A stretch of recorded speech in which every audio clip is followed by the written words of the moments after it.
Mom, what time's Dad pick me up tomorrow? I don't know, Casey. Maybe you better call him and find out.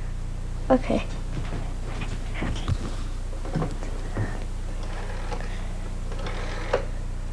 Casey, be sure to tell your father to have you back at 5 on Sunday instead of 7. We've made plans. Okay.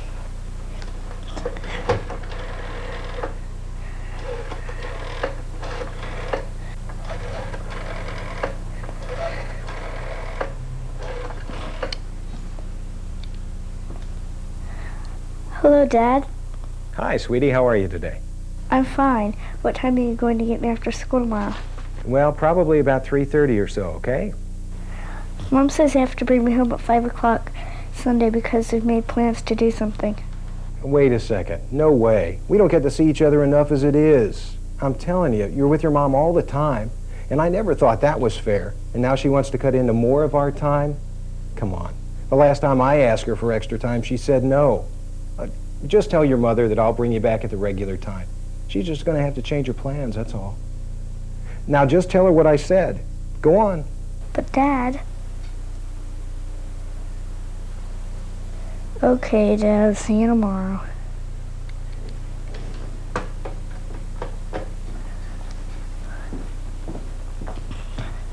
Mom, Dad says he's going to bring me home at the regular time and you'll just have to change your plans. The hell I will. You can just call him right back and tell him these plans were made a long time ago and we're not changing them. He's so stubborn and doesn't care anything about what other people want. If he can't have you back when I say, then you just won't go. I've had enough of his nonsense. Can't you talk to Dad? Casey, you know I can't talk to him. We always get into a big fight. He's impossible to talk to.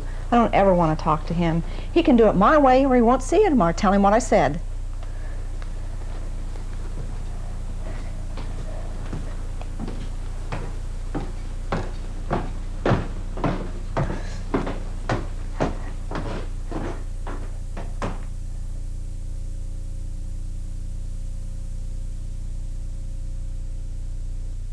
Hello, I'm Steve Stratton. And I'm Susan Stratton. The scene you just saw between Casey and her mom and dad is all too common. Casey is just one of 1.5 million additional children every year who have to live every day with the reality that their parents are now divorced. Casey is basically a normal child. Both of her parents love her. And both of her parents want Casey to be happy, to feel safe and secure, and to be protected from the burdens of the family's breakup. Casey's mom and dad are unaware of the bind they've put Casey in, and they're angry at one another. They're thinking about their own disappointments and resentment, and perhaps their desires for revenge. They're so absorbed by their own issues that they aren't able to tune in to Casey's distress. They've made Casey their messenger, probably because they find it painful and frustrating to talk directly with each other. Their conversations usually turn into shouting matches filled with accusations. But Casey has to bear the brunt of both parents' angry reactions to one another. She has to deliver all the bad news. Should this be Casey's job? Shouldn't Mom and Dad make special efforts to protect her from such conflicts?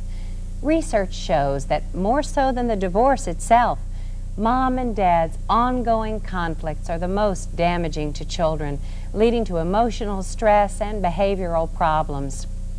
In this program, we want to show you the most common ways in which divorcing and divorced parents put their children in the middle of their own problems. We also want to share with you some ways you can learn to minimize the ways which your divorce may be hurting your children. Let's go back to Casey and her mom and dad. What could Casey do to signal her mother about how painful it is for her to have to carry messages back and forth? How could Mom have assumed responsibility for the problem and handled this situation differently? Let's see. The hell I will. You can call him back and tell him we're not changing these plans that were made a long time ago. He's so stubborn, he doesn't care about anything about what other people want. If he can't have you back when I want you back, then you can't go at all. I've had enough of his nonsense. Gee, Mom, I feel weird having to tell Dad what you said, especially when you're both mad at each other. I hate doing that. Would you please talk to him yourself? I'd really appreciate it. All right. I didn't realize it was so hard on you. I guess I should be the one to speak to your father, although it's rarely pleasant.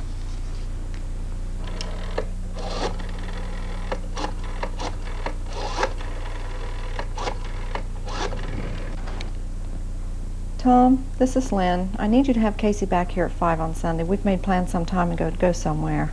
No way. You're always planning something on my weekends. I don't get enough time with Casey as it is. You're just going to have to change your plans.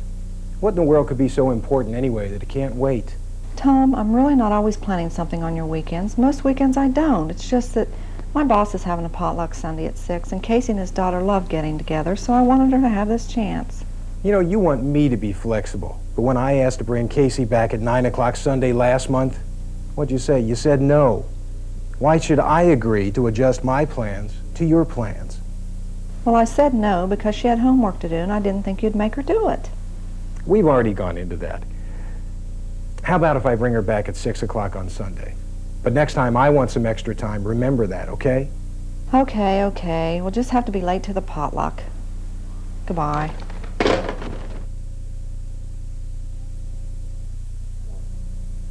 How did Casey handle her distress in this version?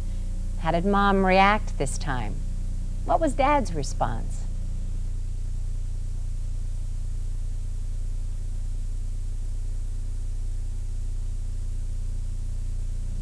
Did you notice that this time Casey was more assertive about expressing her wishes? She used what is called an I message. She calmly stated how the situation made her feel, and then she suggested how Mom could handle things differently. I feel weird. Casey speaking to her mom this way is not very common. Most children in such situations would be afraid to speak up for themselves, and they typically lack the skills to speak up without making their parents angry and defensive. You can teach your child how to speak to others when they're hurt or upset by using I messages. The form is simple, but it will require both practice and your permission and encouragement. This is also a communication skill that you can use yourself. Remember, first make a calm, clear statement about how the situation makes you feel. Then make a simple request for how the person could act so that you would feel better. What was Mom's reaction? She was able to hear her daughter's point of view. Mom assumed the responsibility to handle arrangements with Dad by herself. She waited until Casey was out of the room, and then she called Dad and dealt with the problem fairly and calmly. Perhaps you noticed that Mom didn't handle the situation perfectly. There was still a noticeable tone of anger in her voice at times. This is realistic. Things will not always go smoothly.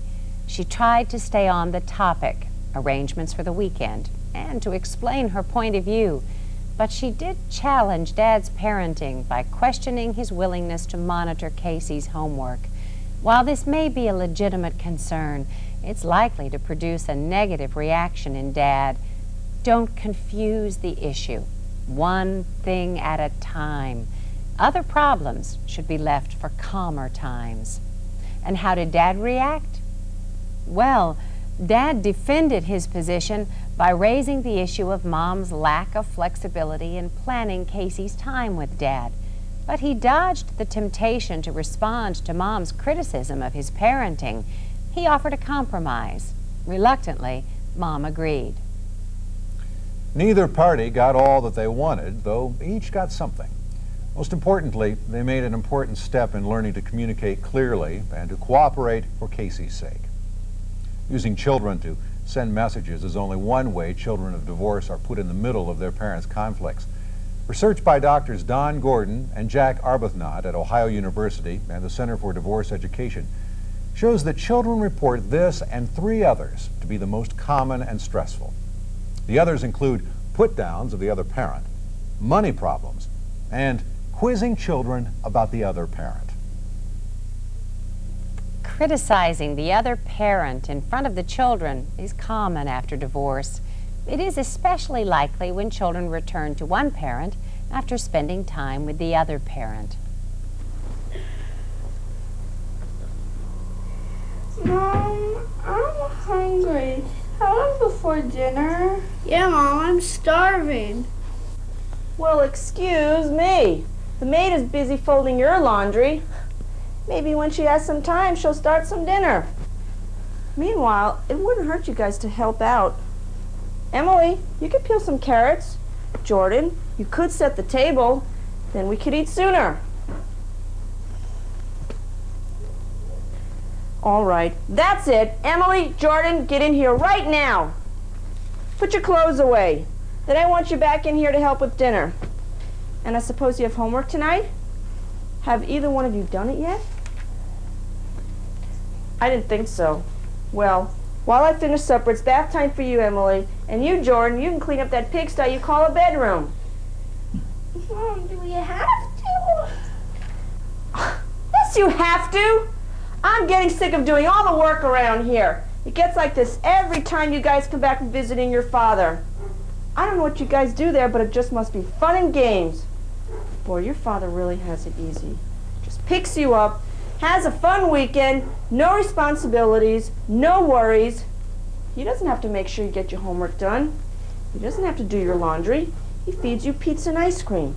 He buys you toys and junk and things that you don't need, and he does it just to get even with me. Well, I'm sick of it. I get stuck with the job of trying to make you guys into responsible adults, and I take all the crap and whining. He gets to play good time Charlie. Some parent he is. Well, so nothing's changed. He's just as selfish and lazy as he always was. All he has to do is send a little money my way, and he buys his way out of sharing the work of bringing you guys up. I'm sick of it. Get in here and help out. All right, geez, Mom. Lighten up, will you? It's not Dad's fault, you know. I wish I could go back to Dad's. Oh, great. Just great.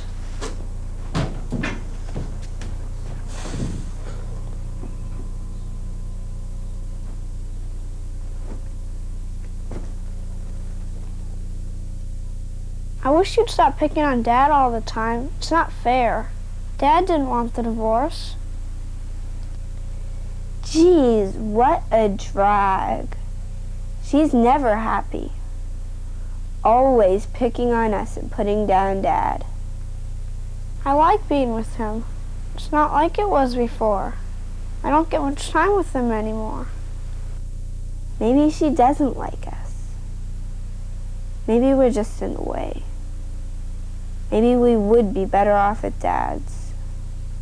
Mom sure is unhappy and mad. Maybe she's right. Maybe Dad isn't a very good parent.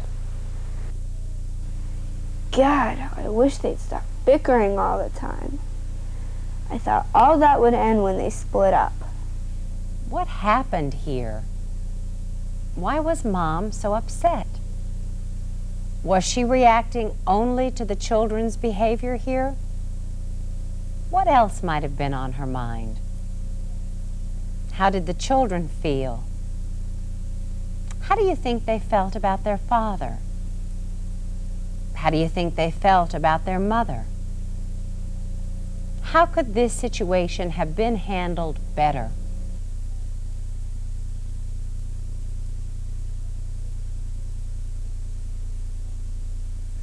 A lot happened in this scene. You may have come up with a number of reasons why Mom was angry. Her frustration with the children not helping out with household chores was aggravated by her feeling that the children are spoiled at Dad's house. Well, and maybe they are. But at the same time, Emily and Jordan may also have been a little unsettled after switching homes, and may have been resentful that Mom and Dad have caused them to lose their family and have to switch back and forth, both physically and emotionally. How could Mom deal more effectively with this situation? Mom is clearly frustrated by the larger problem between her and Dad, not just this particular episode. She needs to find someone other than her kids on whom to unload her concerns. Maybe a close friend, or even a therapist or counselor, if her anger is severe or persistent. And Mom needs to talk with Dad about how she perceives the situation. This is a good opportunity for Mom to use an I message to tell Dad how she feels and to suggest a solution. The opposite of an I message is a you message.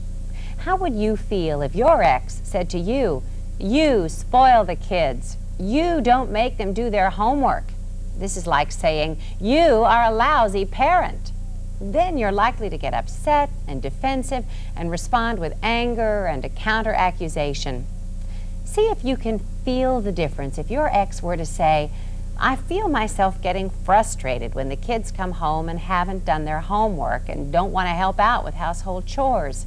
I'd like to work out a plan where you and I expect similar things from them. Let's watch Claudia try this approach. Remember, this won't be easy, especially when you are new at it. See if you can tell what Claudia does well and where she can still improve. Wow, I came down pretty hard on the kids. But damn it, their father makes me so angry. I really should get control of it. It doesn't seem fair that I have to be the villain and he gets to be Mr. Good Guy. Well, I guess I shouldn't have sounded off in front of the kids. It probably does hurt their feelings when I'm so critical of Will. They think he's wonderful. Well, he is their father after all, but I just can't keep ignoring how he spoils them. They do come back from his place like little animals, mouthy, spoiled, like they've forgotten all the manners I've taught them. And they aren't very nice to each other either, bickering, whining, fighting. I should talk to Will about it and just tell him how I see it and how this situation makes me feel. Maybe if I try real hard not to provoke him, just talk about my feelings, maybe he'll be able to see it without getting so defensive and angry. I dread this, but I guess I should try again for the kids' sake. They must hate coming back here, especially when I'm cranky. I'll call him after the kids are in bed.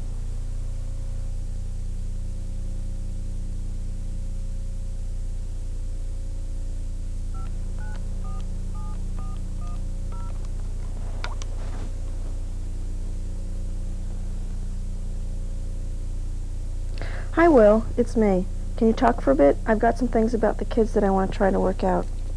Yeah, well, you know, I'm just over here at the shop trying to get a thing or two done. You got the check, didn't you? Yes, I did, thanks. It's not about that. I'm just getting frustrated about some stuff, and I wonder if we can talk about it without getting angry like we usually do. I think it's pretty important. Well, hey, now listen, I can stay perfectly calm as long as it isn't the old dump on dad routine. You know what I mean? Okay. Well, I work pretty hard to try to teach these kids some manners and to get them to help out around the house and just try to be nice to each other. You know how the kids can be. Sometimes when they come back from your house, they just seem to... Let me start that over. Sometimes I get really frustrated when they don't help out and seem tired and short-tempered and fight a lot. I know you feel like you don't have much time with the kids as you did before the divorce. Hey, you got that right. Now, look, when they're with me, they are fine. Okay, I know. But that's a different issue that maybe we could talk about another time. But for now, I just think that maybe things should be more consistent between houses. You know, like having regular chores when they're at your house, and not letting them pick on each other so much. And maybe you and I could back each other up on rules and discipline instead of being so critical of one another in front of them. You know what I mean? I think it really upsets them. Well, I'll tell you, I reckon you're right. On that last point, at least. I guess it is kind of tough for you to have to keep being after them all the time like that. I'll tell you, I didn't realize they were so much of a hassle when they got back over there. But I'll tell you what I think. I think they get really frustrated at having to leave here so soon. When I know that they just like to be hanging out a little while, you know, a little while longer. But I'll tell you what I'm going to do. I'll tell you, I'm going to see to it that they get involved in picking up on a few more responsibilities when they're around with me. And I'll try to bite the old tongaroo when I'm talking about you in front of them. Though that won't be so easy to do. Yeah, all right. But really, Will, it would help out a lot. And thanks for listening. I'll let you know how it goes. Well, I guess I'd better get some sleep. It's been a long day. Talk to you later. Good night. Okay. Good night, honey.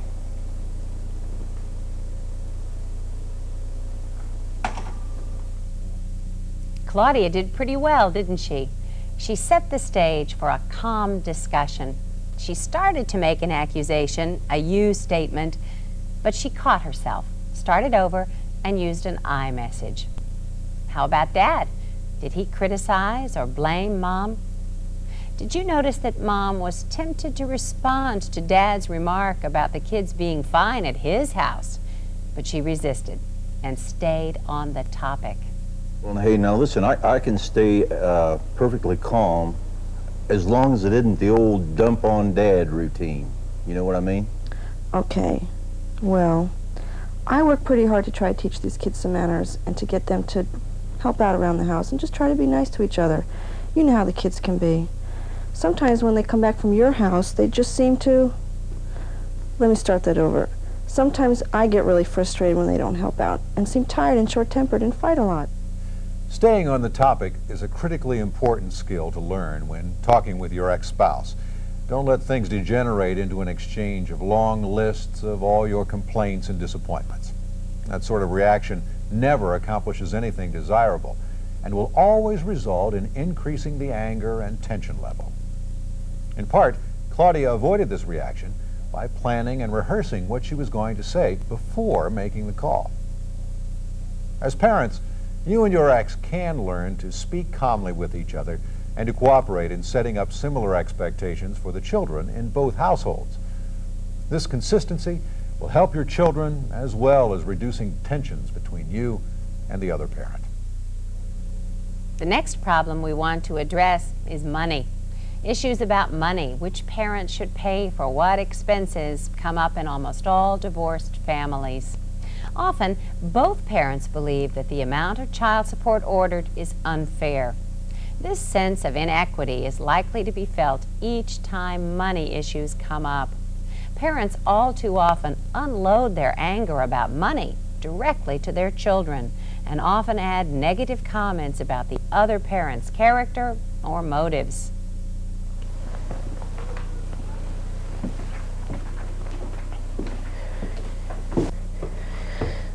Dad, our class at school is going on a field trip to the Science Museum, and there's an $8 fee due tomorrow. And last week I told Mom it was due soon, but she forgot to give me the money. So I was wondering if you could please write a check for $8. She's always forgetting to pay for this or that, and then she expects me to pay for it. What does she think child support is all about? The money that I give her every month is supposed to pay for your school fees, music lessons, your clothes, your toys, even movie tickets, just about everything. I'd really like to know how much of that money she actually spends on you. Anyway, she's pretty stingy when it comes to spending on stuff for you. And aren't you tired of wearing clothes from discount stores?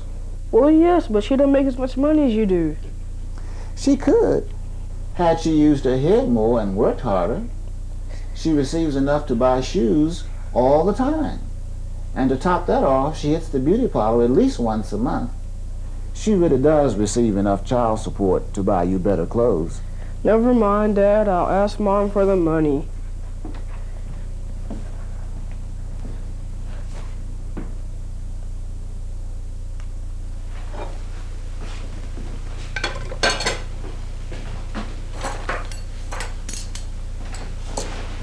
Mom, I need $8 to go on this field trip next week. I have to turn it in tomorrow morning or I can't go. Did you ask your dad for the money? He has plenty of money. But But nothing, son. Your dad is trying to be too cheap to come through for us here. Do I look like I'm rich? Now, he has married another woman and he is supporting her kids. And all we are talking about here is $8, or measly $8, for a field trip. And by the way, did you ask your dad for half of the money for your school pictures? No, I forgot, but I really don't need those school pictures. You don't need those school pictures. That is what you have been actually asking and talking to me about for the last week. Now, I think that, son, what we need to realize here is this. Lots of divorced fathers pay for these type of expenses for their kids. We are talking $8 here for your field trip, and half of the money that will help go for your pictures. Now, the next time that you talk to your dad, I want you to tell him that Marcia's father is paying for half of her school pictures, and you think that he should do the same. Mom, it's not that important. Honey, yes, it is important. Your dad can afford to do this. The money that he is giving us right now, this support, it's not enough to get by on. Okay, I'll ask Dad for the money. Good. Now, we cannot continue to let him weasel out of everything.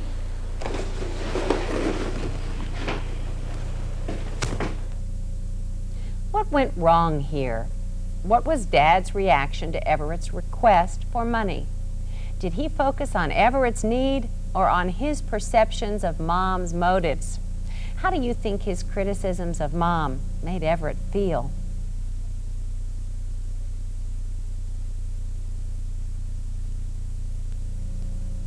Children are rarely responsible for disagreements between Mom and Dad about money issues. So, children should not carry the responsibility for solving money problems.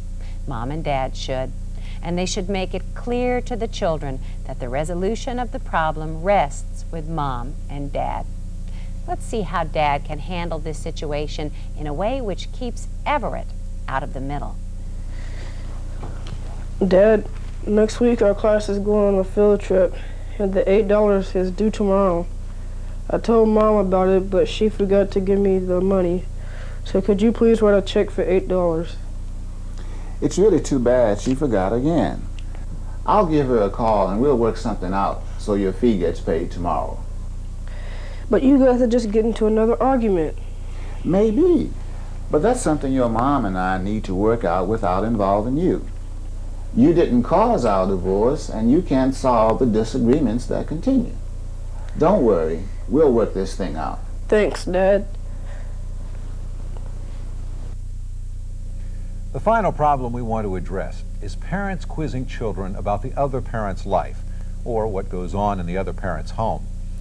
Divorced parents often have a legitimate need for information about their children's life in the other home. This is especially true regarding issues of common interest to both parents.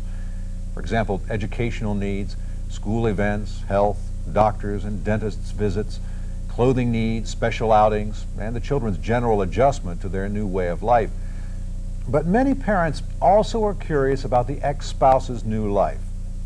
However, asking children about such personal and private information is inappropriate and is likely to make them feel very uncomfortable. Your children may feel like they are betraying a trust or acting like a spy, and they may know that telling you certain things is likely to upset you or their other parent, and they don't want to do that either.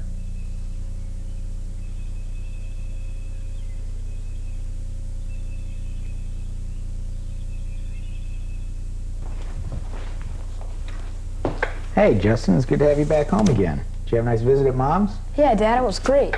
Well, good. You hungry? Yeah, sure, what's for dinner? Well, I'm just making a salad right now. I'll be ready in a couple minutes. Looks like you got a new shirt. Yeah, Mom and Dave took you shopping with them at the mall. Mom and Dave took you shopping? So I guess your mother's spending a lot of time with her new boyfriend while you're there? Yeah, I guess. Does he spend every weekend there? Pretty much. Where else did they take you? Well, we went to dinner and we saw a movie, and this afternoon we went on a hike and a picnic. Does he spend the night at your mom's house when you're over there? Yeah. Where does he sleep? With your mother, I suppose? Well, yeah, I guess. That's great. Think she could contain herself while you're there visiting. This Dave guy, does he buy you lots of stuff and try to act like he's your dad? Well, sometimes. I don't know.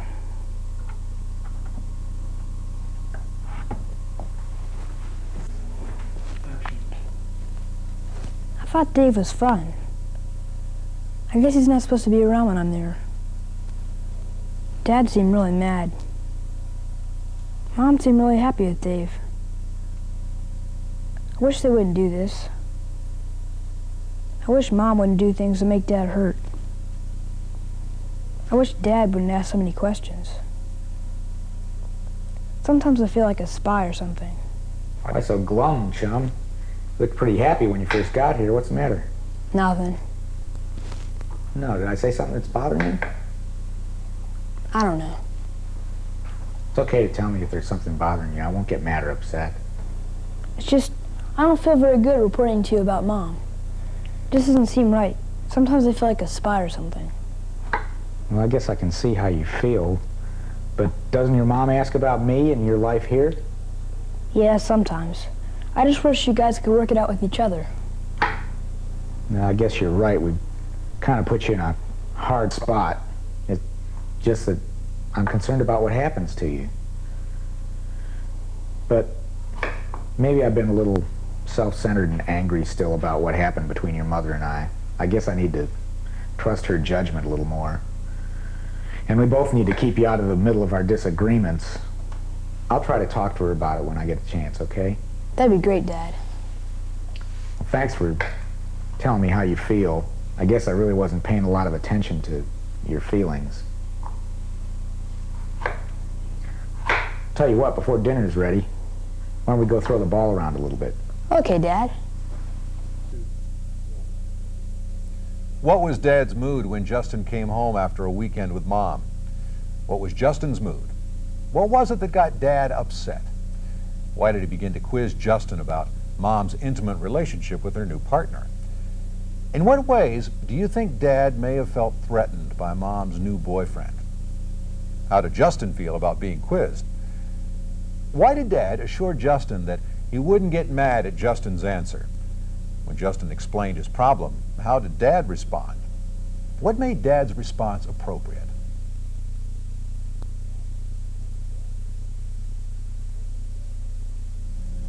Dad's intentions in quizzing Justin about his weekend were not malicious. He wasn't trying to hurt Justin, but he was probably feeling some jealousy or resentment of Mom's new boyfriend. And he may have felt threatened that Mom's new partner may have begun to take on aspects of Dad's role. These are common and understandable reactions on Dad's part, but Dad needs to learn to control them. Justin sensed his father's reactions, and he may have wanted to protect his father from being hurt, and he probably liked his mother's new partner and would like to believe that his mother's judgment was okay.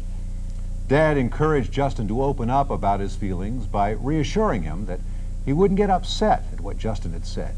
Justin felt relieved